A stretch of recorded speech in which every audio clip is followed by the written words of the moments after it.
Hello guys, welcome back to our channel. We're now going to go over part 2. So if you don't know what we're talking about, we went over in a previous video how long does it take to actually start an Airbnb business, where we break down the individual things you have to do and how long you should spend doing them on a weekly basis. Basically, our goal is to show you that it can definitely be done while you're working a job. That's what we did, and that's what literally everyone around us does. People don't just drop out of work and start Airbnb businesses. That's not how it works. Usually you do both at the same time. When the Airbnb business starts to take off and you put it in place and all the right systems are in place and everything's looking good, then you leave your job, right? That's the better way to do it anyway. Obviously, it's the less stressful way to do it. So today we're going to go over the main responsibilities for an Airbnb business owner. So what you're actually going to find yourself doing when you are a business owner, and how long that should take you on a weekly basis, and then maybe even going to give you some advice that we've learned over our years in the game of how to save yourself sometimes. So that's the priority of this video, and we're hoping it's very, very helpful. He's going to start by speaking about your responsibilities. So yeah, first of all, I'm going to give you a list of the responsibilities that you as an Airbnb business owner will have to take on. The first thing that you have to do will be clean the property. So this will be after checkout, and then so your property is nice and clean before check-in. You have like a 2-hour slot. Depending on the times that you allow check-ins and check-outs for, you have about a 2 to 3 hour slot of where you can actually go in and clean the property. The second thing that you'll be responsible for is check-ins and check-outs. So this actually means giving the guests the instructions to sort of check in or check out, or like being there with the guests and handing them the keys so they can check in, and then greeting them on their checkout and saying bye to them, sort of thing. The third thing that you'll have to deal with is guest queries. If the guest has any messages or anything like that, any concerns, they'll be shooting you a message, which means that you'll have to obviously deal with them, and you have to keep checking your phone or whatever you have the system, or whatever you have the Booking.com or Airbnb on, or any other of the OTAs. You'll need to keep checking that to see if a guest is alright, if the guest is satisfied. If they have a problem, you need to respond quickly and stuff like that. The next thing you'll have to do is, it's called fixing your calendar. So if you get a booking on Airbnb for 4 nights, you'll have to go into the calendar of your other listings and then block out them same 4 nights. That's one thing that you'll have to do. And on top of that, you have to deal with any physical problems the guests may have. What I mean by this is that if a guest tells you that there's a leak, or that the window's broken, or that the table's broken, you need to go there and fix it, or go there, check it out, and get someone over and then fix it. So that's obviously more time in your day, sort of thing. And what else you have to do to keep yourself competitive in this market is that you have to adjust the prices manually. So what this means is that you have to research your area that you have the property in to see if there's any upcoming events which may boost or sort of like lessen the price, and you need to adjust accordingly to that. So you need to spend your time pretty much analysing the area, looking at different looking at the market and looking at similar properties in that market, so that you get the correct price, so you actually are competitive in the market. So they are the 6 responsibilities that you as an Airbnb host will have to deal with, and on average this could take about 1 to 10 hours a week. So that is obviously 1 to 10 hours a week if you run it exactly how I've just been saying. But what we're going to tell you today is how to make that not the case.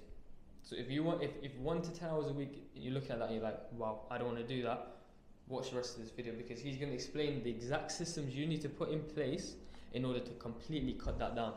Yeah, so as he did say and explain quite well, these are your responsibilities, right? So the way that you cut down your time is not by lessening these responsibilities. Because you're stepping into the Airbnb business, this is what you're going to generally have to deal with, right? So the question is, how do I save time?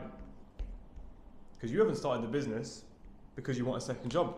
I'm sure you started it because you want passive income, and passive income is definitely possible. It just comes at a cost. Okay, so let's speak about that. How do you save time? Right, so there's one keyword here,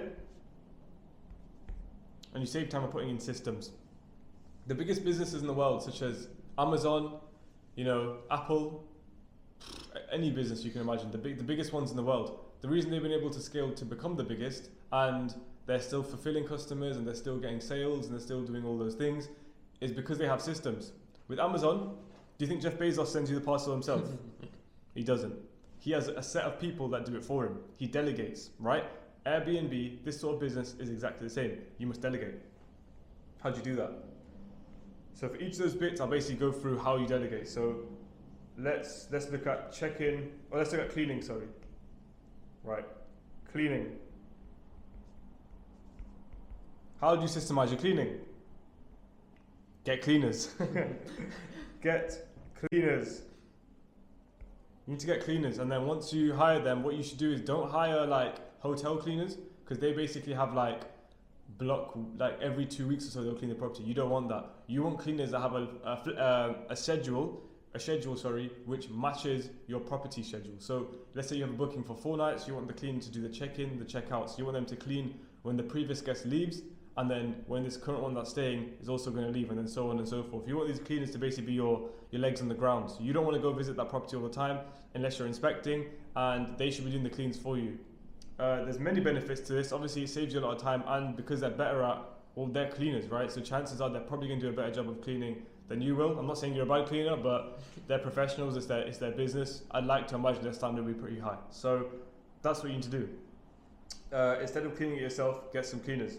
Check in and check out. What do we do? For check in and check out, make sure you have a lockbox. Or if you're not allowed a lockbox, because some properties aren't, you need to get a system in place which allows you to automate the key. So that could be having a lockbox, a smart lock.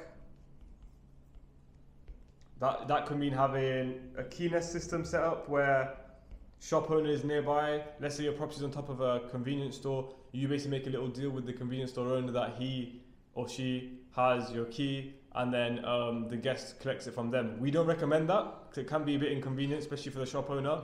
Let's say the guest is late or something like that, but it is a way.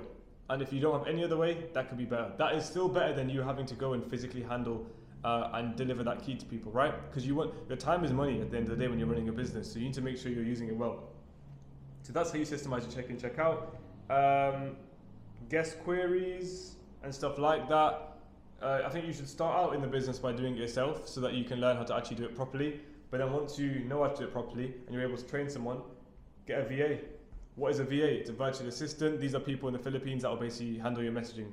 Well, not always the Philippines, but Philippines, Pakistan, India, Bangladesh, anywhere really where the conversion rate favors you, because obviously we're in the UK, our VA is from Bangladesh, and what that means is, even though we're paying him what feels like not much in British pounds, for him it's obviously it's a good living. So he does great work for us because we're basically helping him out quite a bit with the finances. So your VA will basically answer your guest queries and stuff like that for you, and that's the best way that you do that. So it basically means that you can just manage that VA as opposed to you having to manage the guest queries. Fixing your calendar, your VA should probably do that for you if needed. Or what you can do is get a system in place such as a channel manager. Channel manager. This is a software which will basically put all of your listings into one website and will allow the calendars to all be synced, if that makes sense. So Airbnb, Booking.com, VRBO, all the different OTAs, they would all be linked to one universal calendar, and when a booking comes out on one, it blocks all the other ones. That's what a channel manager is. So you'd want to get one of them. That will save you a lot of time. Dealing with guest issues, this is what your VA will do for you. So make sure that that is trained and that they know how to speak and they know how to communicate and they know how to, and that you've put it so it's systemized for them as well. And adjusting prices. We suggest, I'm going to have to draw a line over here now. We suggest price lamps. Yeah. This is a software which reads the market, and as you said earlier, if there is an event, it will literally increase the prices for you.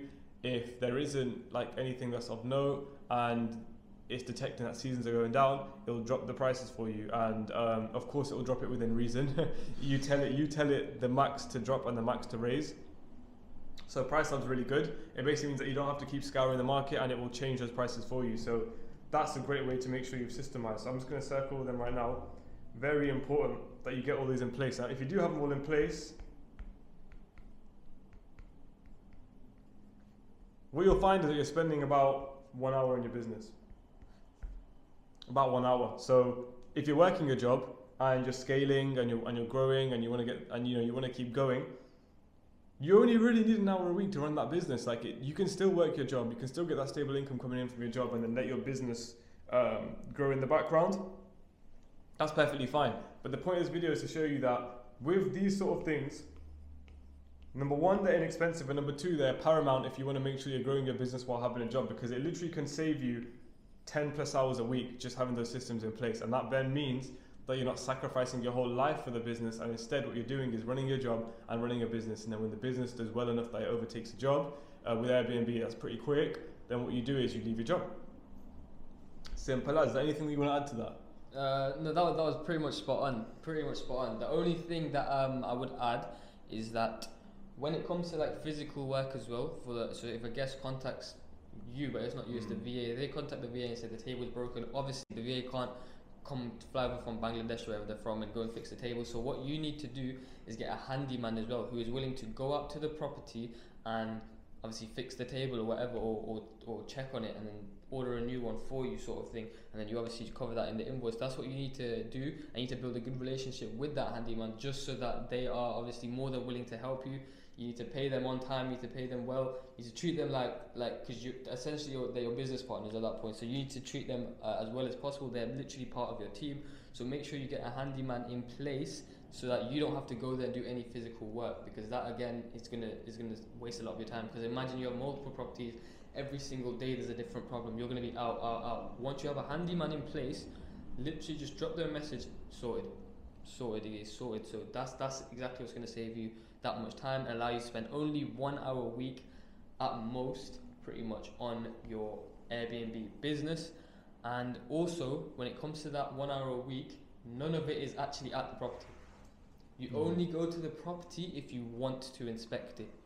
Fully your choice. That if you, for example, if we want to inspect the property, we'll go there. We'll go there on the checkout, we'll just inspect it, see how everything's going, see how everything's looking. If we need to change anything, we'll change it. If we need to freshen anything up, we'll do that. But our cleaners are the ones who visit the property every so often, so they're the ones that actually come back to us with the information, so we don't have to check it out, sort of thing. So that's exactly why you're only going to need about 1 hour, and none of it's at the property. It's all on your phone, pretty much, or on your laptop. But yeah, that's pretty much it. That's all I have to add.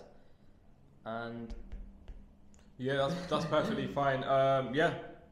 We hope that was helpful. We hope that cleared up quite a bit. And don't forget to like, subscribe, comment, share. And we thank you so much for your time.